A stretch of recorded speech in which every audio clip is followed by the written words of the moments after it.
Nairobi, it's a beautiful morning. Happy new month. This is Lydia Njero, your sociologist.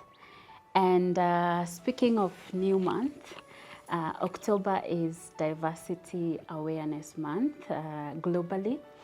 And if you know me, you are probably expecting us to have this conversation. So we are going to be talking about diversity, inclusion, and the relationship between these two, and probably check how we are doing as individuals, as an organization, if you are in government, as a county government, or as a nation. So let's go for diversity. This refers to the unique differences that make us different from each other. I'm talking about age, gender, disability, or otherwise. I'm talking about ethnicity, tribe, race, anything, culture that you think can make you different from the other person. That's what diversity is. Inclusion, on the other hand, is the measure of how respective we are of our unique differences and whether we are non-discriminative. To bring these concepts closer home, you have probably heard about White Lives Matter, Black Lives Matter. I believe all lives matter. You have heard about rights of persons with disability. You have heard about respect for religion. In Kenya, it's about tribe that it doesn't matter whether you Luo, Kamba, Kikuyu, or Embu like me, everybody counts. So that's what inclusion is about. But what is the connection or relationship between diversity and inclusion? It's very simple, and one depends on the other. So diversity, like I said, is the individual characteristics that make us unique or different from one another. Inclusion, on the other hand, is the measure of how respective we are of what is different from us and whether we do not discriminate based on people's different characteristics. So inclusion is achieved once you respect that people are different from each other and therefore offer equal opportunities to everybody. Let's now look at the different types of inclusion. There are three basic types that cover everything that we can think about in non-discrimination. We have social inclusion, which has a lot to do with offering people the space they need to air their opinions and to be heard. It has a lot to do with involvement of everybody in decision making. Number two, economic inclusion, which refers to non-discrimination in allocation of resources, in capacity development initiatives, in job opportunities. And I'll give an example here, especially in the Kenyan context. If you are economically inclusive as a government or as an organization, it means that your recruitment procedures give everybody equal opportunity to get employed regardless of their age. You won't say that this one is too young or too old to perform at a certain job. Regardless of their religion, we know there are some communities that are stereotyped as terrorists, that's exclusion. So economic inclusion means fair allocation of resources, economic opportunities, basically anything that allows people to earn a livelihood.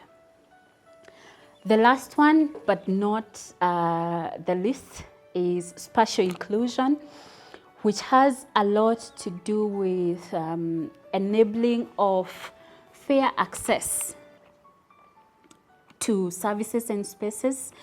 And the people who suffer spatial exclusion the most are persons with disability.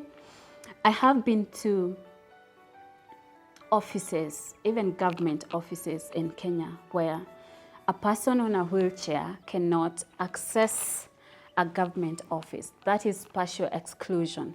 It comes as a result of designing infrastructure or buildings that does not take care of the needs of, for example, the physically challenged, the blind, and such.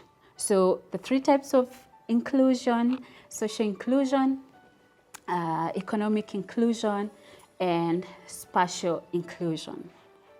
As I wind up this month, of course, we cannot talk about awareness without learning a few things, and I believe we have learned what diversity is, what inclusion is, what the three types of inclusion are, and the relationship between diversity and inclusion. But my call to you as an individual, a family, a government even, as a nation, as an organization, is to do a self-audit. When you look at your processes or your operations every day, would you say you are inclusive?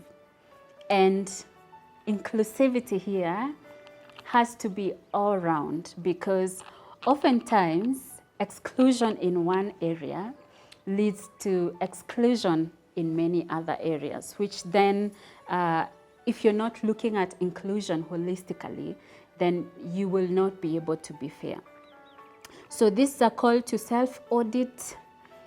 Would you say you do not discriminate against people based on their age, based on their gender, based on their skin color, based on the texture of their hair, based on their religion, or where they come from, or the political ideologies they subscribe to? Would you say you are fair? So check yourself. As a parent, look at, are you the type of parent that tells your children that you should not play with the neighbor's kid because they have a disability? It starts from at home. Because if you're telling your kid that a kid with disability is different, so you should look down on them, then they will carry that to adulthood, and they will be the CEOs discriminating against the same group in future. So that cycle goes on and on. So look at yourself, and a key take home from this is that for me, before we were anything else, we were first human beings. So youth, elderly, baseline, human being. White, black, human being. Whether you're a Catholic like me, or a Buddhist, or whatever supernatural being you believe in, before all that, human being. Are you a professor or someone with no formal education at all? Baseline, we are all human beings. So this is a call to respect diversity, because it is only through respecting what is different from what we know that we are able to achieve inclusion. So that's all from me for now. If you'd like to take this conversation further, feel free to reach out to me. I have been Lydia Njairu again, your sociologist. Thank you.